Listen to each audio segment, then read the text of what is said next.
What's being passed out here is a statement I'm about to read. It'll make it easier for you all. Did you run out?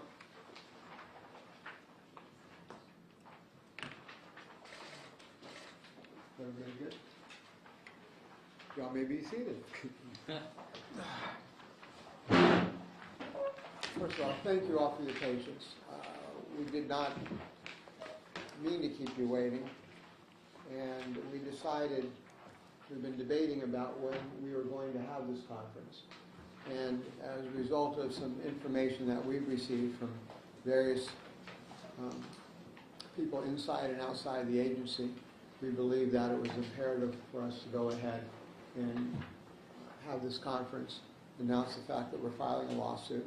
Albert has a copy of it. We'll be possibly amending it a little bit before we file it. And we know that we'll likely be amending it after we file it as more information moves forward. But I'm going to read a prepared statement, and then we'll be open for questions and identify everybody. A federal civil rights lawsuit is being filed against Sheriff Marcos Lopez in his capacity of Sheriff of Osceola County and other deputies within its department.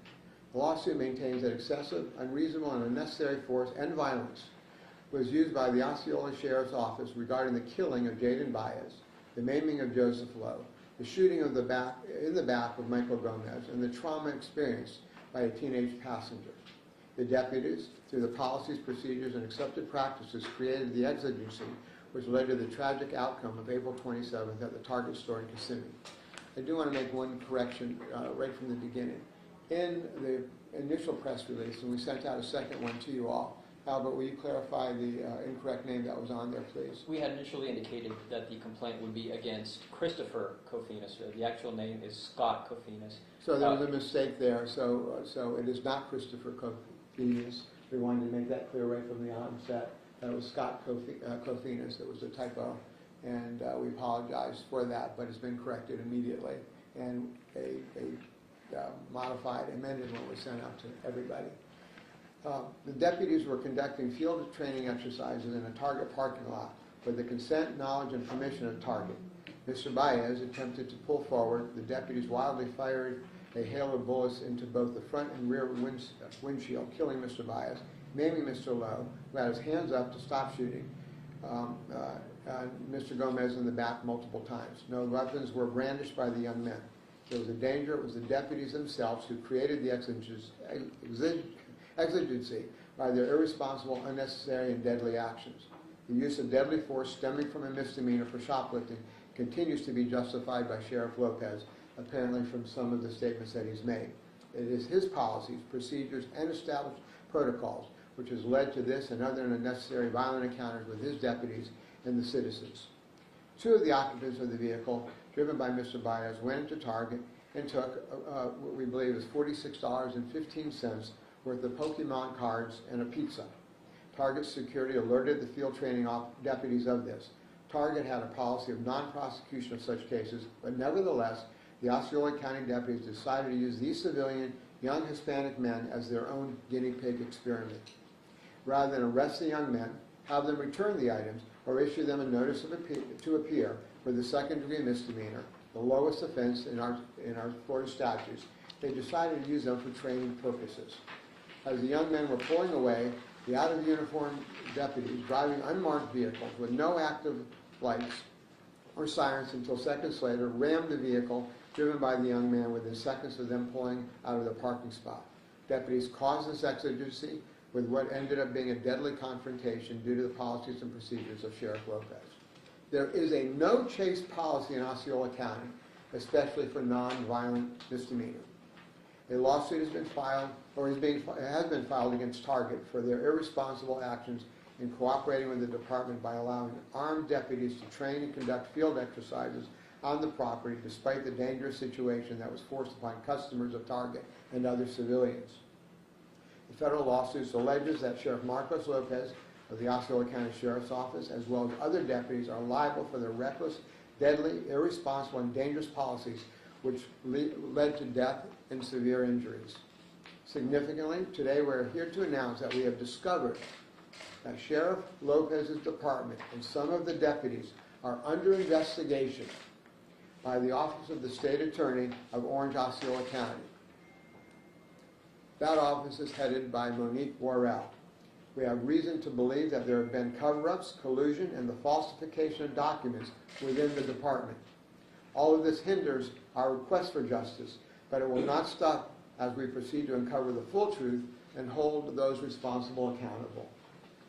We asked previously that an investigation commenced regarding the suspicious police reports that were inexplicably generated a week and a half after the shootings. You all have gotten copies of those previously. We'll be happy to show you those again if any of you don't have those. We are thankful that Ms. Worrell, our elected state attorney, has exhibited the integrity and courage to proceed. We know that at least 4 of the reports were signed on the same day, at the same time, signed off by the initials of a deputy of the Osceola County Sheriff's Office, suggesting collusion, the falsifying of reports, or worse. We've also been provided information that some supplemental reports include forged signatures. We are seeking those. We have had a very difficult time getting discovery during the course of this case, as the media has. We received much of our information from the media as a result of FOIA requests that you all have admirably and strongly attempted to get. We are investigating.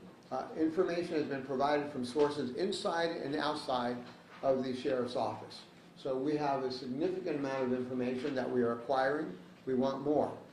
State Attorney Monique Worrell and her team have quietly been acting on this. We have learned through our sources and investigation that her office has issued subpoenas to various deputies within that department. We were delaying the filing of our suit, but in light of Governor DeSantis' threats to remove Ms. Worrell, we believe we need to take action now. She is a critical part in finding the truth and justice of what has occurred here. Ms. Worrell is doing her job, protecting victims in the state of Florida. She has the support and appreciation of all the victims' families who we have here and who will say a few words, as she is seeking to uncover the truth and proceeding on what appears to be a glaring issues of integrity and truthfulness within the Sheriff's Department. If Ms. Worrell is removed from office, it will compromise and hinder this investigation.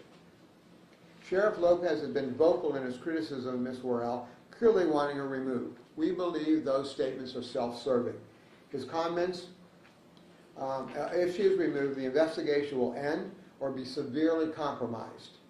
She will be the only state attorney in memory and possibly history who has agreed to follow the law and has done so, but is still being removed because of what it seems to be political opportunism. Last week, Ms. Worrell's office recommended the death penalty on another one of our cases where we represent the families of 3 victims that had to do with the Pine Hill shooting. And even despite her personal beliefs, she followed the law. So to have her, despite her personal beliefs, she followed the law. Ms. Worrell was elected by the citizens of Orange and Osceola County. Governor DeSantis will be thwarting the will of the citizens of Orange and Osceola County who elected her and compromising a serious investigation, all for seemingly political gain and political opportunism. To eliminate Ms. Worrell will be to eliminate a proper and necessary investigation of the Osceola County Sheriff's Office. Governor DeSantis should be more focused on the Osceola County Sheriff's Office and Sheriff Lopez regarding their policies, procedures, and protocols and practices. Ms. Worrell should not be criticized when she is simply requiring them to be properly trained and to present prosecutable cases on this and other cases. That's where his question should lie, not trying to create 2 prosecutors to be eliminated on the I-4 corridor, what he did in Tampa and now what he's attempting to do in Orange County. When the Osceola County Sheriff's Office are poorly presenting cases to the state attorney, not right for prosecution, the blame should not be on the prosecutor for doing their job. They can only play with the cards they are dealt. Don't you want law enforcement to do its job properly? A political crusade to eliminate her should not overshadow justice. All of the victims of this case support the efforts of State Attorney Monique Worrell in her efforts to seek justice for them, which they believe essential to arriving at the truth concerning their lawsuit. All of them look forward to their day in court so that the full truth comes out and not be further suppressed. I thank you all for your time and attention. I know that was a rather long statement, that covered a lot of areas. We believe that justice can only be served from what we've seen to be very questionable activity within that department as it relates to this case. And we believe that justice has to occur. There has to be a complete investigation. And that justice and right has to overshadow what seems to be political opportunism.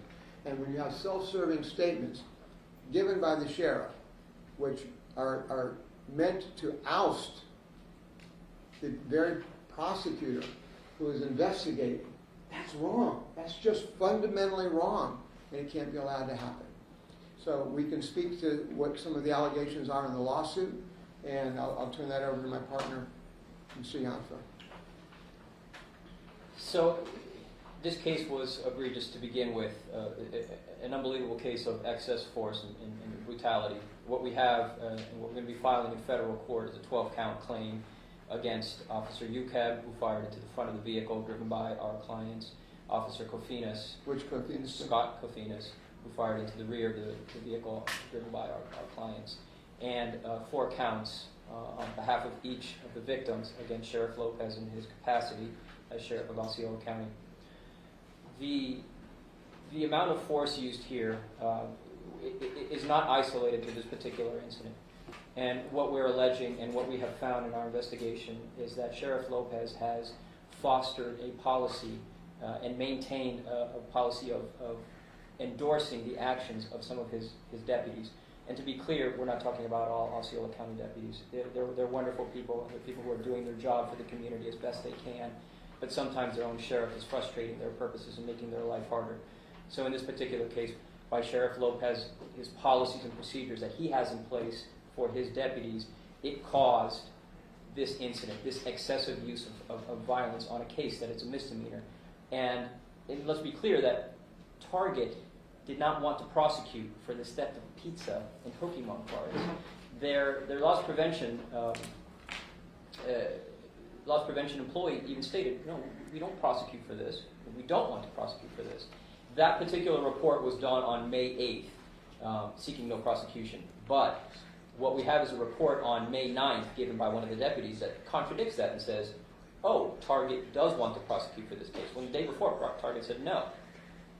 What we have found, based on our information from various sources that all confirm this, that this particular report was not written by the deputy that stated it was written by, and the signature was not signed by the deputy who was confronted about this particular report.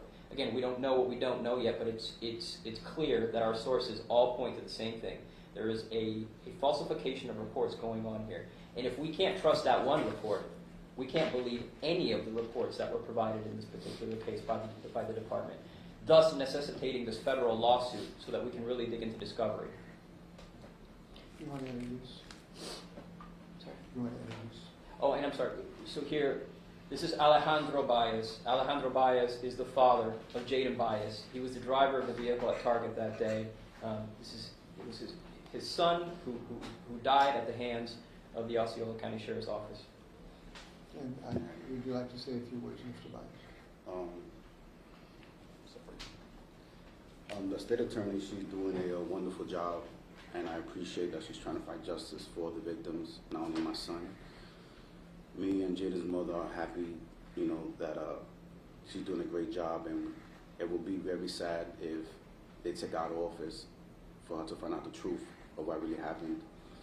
We need to hold the people responsible for my son's killing and the other victims accountable for what they did, and what they did was wrong. So, I'm happy with what she's doing, everything she's doing, and I'm happy with my lawyers. I just want the truth, and I want justice for my son and the other victims. I think we deserve it. Thank you, sir. We're available for some questions. Mr. Baez, can you ask a question on that? I'm sorry, go ahead. No, please go ahead. Do you think that you'll be able to get justice and for the truth, given what your two attorneys have just said about the investigation here? I have confidence in my attorneys and confidence in the state attorney that the truth will come out. There's no other way to for it not to come out unless they're trying to take her out of office. She's doing a great job, and I believe any parent will want the truth if they lost somebody or lost a child like I did.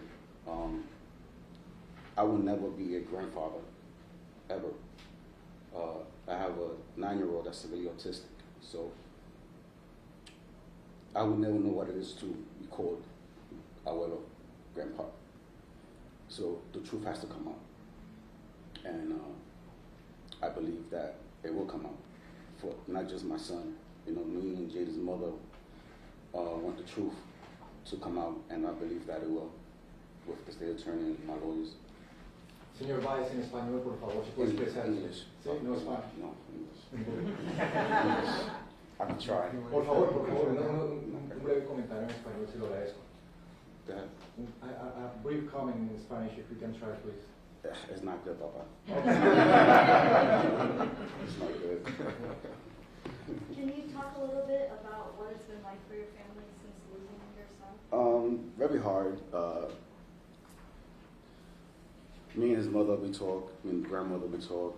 Jaden's little sister and brothers, uncles and aunts, we always talk about him. Thanks. Life has not been easy without my son. This is something I wouldn't want no parent to go through. Regardless of what the situation, what happened, for Pokemon cards and pizza, that's not good. And the pain as a father, having his oldest child killed like that, it's something I live with every day. And thank God for the blessing I have for my family, my mother, my dad, my brothers. I got real good friends that motivate me, try to help me, but the pain is every day. It doesn't get better. So I'm just hoping that leave everything in God's hand. The only thing that could come out of this good is that there's justice for the victims. Yes, thank you. Mr. Baez, what does justice look like for you and your family? Well, hold the officers accountable for what they did. Lose their jobs, prison. You know, there's too much cop killing going around in this world that shouldn't, and a lot of it's nonsense. I wanted to say first off that I thank all the great cops, sheriffs, detectives that really are out there to serve and protect. I believe that there's more good cops than rotten apples. And I hope and pray that the good cops do what they have to do to push out the bad apples of police officers, because not all officers are bad. You know, I just hope that justice is served for my son and the other 3 victims. They go to jail, go to prison, lose their jobs. This world needs to get better. It's not. Please, No, Principal. she's been raising her hand for a Oh, while. I'm sorry, my fault. No, please. Do you think your son's case had more obstacles in compared to others because he's Hispanic origin? I do believe that people of color have it, get pointed out more, you don't want to make it sound racist, but you watch the news every day, there's more people of color that things happen to more than others, you know. But once again, it goes back to not every cop is a bad cop. You know, there are cops that do their job and do it right. And we have to thank those officers that do a great job and really care about the community and us as people to do everything they can to protect us. And Mr. Baez, so much of what we know about your son is just surrounding the shooting and his death, but how do you remember him as he lived, and what was he like? Well, Champ, I call him Champ. Champ was a pretty boy. Champ was a pretty boy. He used to always look at himself in the mirror, and I used to tell him, he used to tell me, Dad, I'm fly. I was like, who told you that? He goes, the mirror. But we was in, we loved basketball, listened to music. We always went fishing together. Me and him had a great relationship. He was my best friend, and I was his best friend. You know, we always spoke, and there's a relationship a father and son should have. You know, it was a great relationship. Yes. I have a question for the attorneys. You seem to have this feeling that this could be the tip of the iceberg. How far do you think this could go? We want to be very careful as to not cast aspersions on those who don't deserve it. Mr. Baez has said it beautifully. You know, most people are very good, but we are beyond suspicious of what we've been able to dig up so far. I'm holding 4 reports, all signed at the same minute by 4 different deputies with a lot of overlay of seemingly questionable comments that look to be that there was a getting together. It looks like it, because I've never in many decades of practicing seen 4 reports filed at the same minute, at the same hour, signed by the same or witnessed by the same person. So there's a lot of issues there. And then when we find out that through our sources that there are reports out there that are not signed actually by the person supposedly who signed it, we now have to, as Albert has stated, we have to be suspicious of everything, and we should be, and the public should be, and clearly the family of these young men who were gunned down should be. So we think it can go. It'll go, and we'll take it as far as it needs to go. We're criticized. It's not necessarily something that everybody supports. You know, some people blindly support everything every law enforcement officer does. And I've taught law enforcement for 25 years, and I can share with you that they're amongst the finest people that I've ever dealt with, worked with in my life, the vast majority. But I've also known that some of the worst are those handful that make it bad for everybody else. So we just want to get to the bottom of it. We know that what was done here was wrong. It's just that simple. This situation was created by law enforcement for creating, and I've said it before, that they use these young men as guinea pigs for conducting a lethal operation to stop a car, knowing the consequences could be dangerous, and they were. So where this fits in is that where does it stop? You know, who is talking to who, who's colluding with who, and we want to find that out. And I think the families deserve that, to find that out. And in a universal sense, the public needs to know what's going on. We have elected officials. You know, I'm offended that Monique Worrell, who I think does an excellent job, is holding certain law enforcement agencies, specifically Osceola County's feet to the fire by saying, give us good reports if you want us to prosecute. But she's being criticized for not prosecuting. Well, how do you prosecute a case when the deputies have given you insufficient information? The vast majority do give good information, but if it stems from improper training or improper oversight, again, our sources share with us, then that's what should be looked at, not this political opportunism. You know, if we have elections for a reason, and she's followed through with what she said she would do. And I happen to know we had a case last week with the homicides in Pine Hills, where she acknowledges that she's adamantly opposed personally to the death penalty, but follows the law and is opposing it. So we've got to know who's talking to who. Is Sheriff Lopez communicating with the governor's office?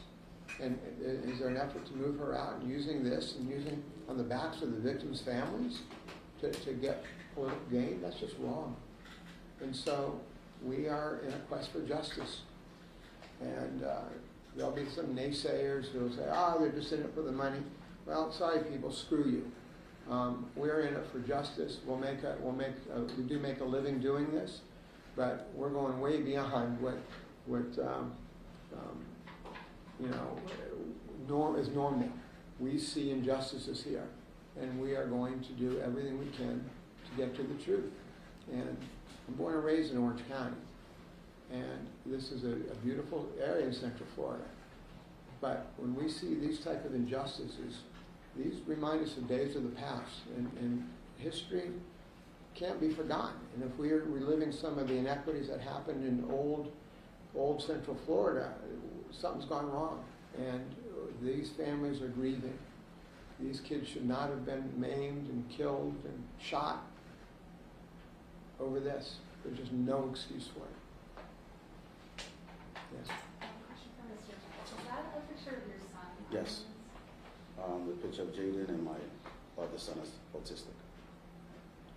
Did you get that after you passed? Yes. You want to feel free to show it.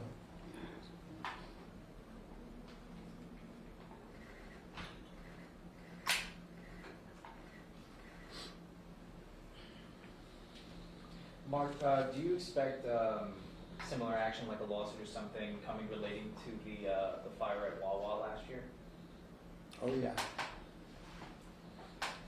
Where it's in preparation now, and we continue our investigation, and there's similar questions that attach to that as well, and there's been an overlap in some of our investigations as to the two cases, and the crossover of certain deputies that may have been involved, and some of the things that were said, and some the policies and procedures, practices, and protocols that are in that office. It's wrong. And I just saw something today where Sheriff Lopez, one of you all apparently had a press conference earlier, and he said he wouldn't change any of these. So he's supporting these practices. Today, as recently as today, he said that these are his practices, and they were being carried out. So it's got to stop. It's just got to stop. You just can't go around shooting people. You just can't go around killing people. You just can't go around justifying violence when you're supposed to be protecting and serving. And if I could just state on that, I spoke with Mr. Beretta, the victim in that Wawa fire, just 2 days ago. And, he's in better spirits, but he's still treating extensively to regain motor control. Last count, his bills were well over $7 million. As of 6 months ago, his bills were $7 million. Over $7 million. And with the announcement of this lawsuit and the fact that the state attorney's office is investigating the sheriff's office, something that they hadn't confirmed themselves, do you anticipate a decision from that office regarding the shooting as well as their investigation into the agency anytime soon? Well, if she is rightfully and legally allowed to remain in office, yes. If she's removed from office, it will absolutely be obstructing the investigation. It will be hindering it, and it will be halting, or clearly hurting the ends of justice. So that's part of the reason that the victims are speaking strongly, and we're speaking strongly. That this should not be that investigation needs to continue. And they're so deep. They've been doing this for a year. We asked for this investigation a year ago when we saw these suspicious reports surface. Days after they were supposed to surface, when you file reports contemporaneous with the incident, you don't get together with people and then start kind of working things out. When you overlay these, they're very challenging. And so we asked for it, and that was apparently the tip of the iceberg. And from there, it's unfolding. We strongly are asking those within the department, before it gets worse for you all, those of you who show some profiles and courage, come forward, cooperate, let it be known, let the truth be known about what's going on with those handful that are doing wrong. They're doing wrong by the public, they're doing wrong by victims, and they're doing wrong by law enforcement generally, by hurting all of law enforcement because of the few bad apples that are there. And whereas you see oftentimes when there's a case, you'll see a public service, the law enforcement will come forward and say, anybody that has any information, please come forward. Well, anybody that has any information, please come forward. Because we know some of you do. We're getting to the bottom of it. The state's getting to the bottom of it. And you will serve justice, and you will probably help yourselves out. Because we're going to get you. We're going to get you if you did wrong. Thank you all. Anybody else? No more for you. I'm sorry. Why do you think the governor can protect this sheriff, this Marco Lopez? Say that one more time, please. Why do you think the governor DeSantis would be protecting this sheriff, Marco Lopez? Very good question. We know that Sheriff Lopez has been very critical of State Attorney Worrell. And we know that it's been the worst kept secret that Governor DeSantis is after her. And we don't think there's any legal justification for it. And it's not been done. And for this strong woman to come forward and do the right thing is just wrong. So we believe that this, from what we understand, that from our sources, and there's several of them, that he was planning on making a move against her soon. It's one reason that we wanted to come forward, to bring it out to the public, that these type of political, we want to bring it out to the public, that this type of raw political actions is just morally, legally, politically wrong in every which way. And the victims, again, are speaking out to let her do her job and protect them as she's doing. Thank you. Thank you. Can I say something? Go ahead. It's sad that Lopez and the governors are trying to stop the state attorney from doing her job. But God forbid, if Lopez or the governor were in my shoes, and that's the other parents of the other victims, would they still think and feel the same?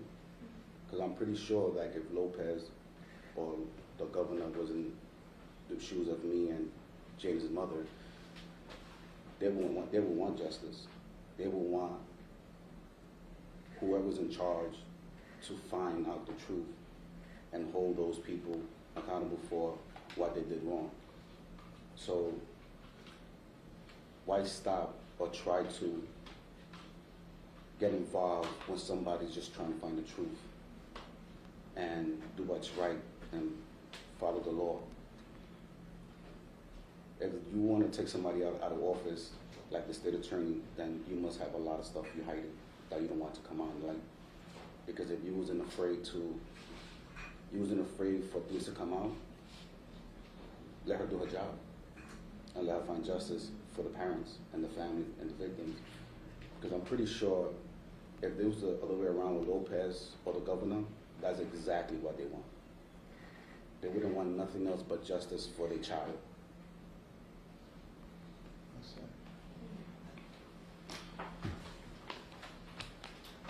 Thank you all, as always. You know how to reach us if there's any questions or if you need any follow-up on anything. And we'll be happy to provide you any copies of anything that you might need.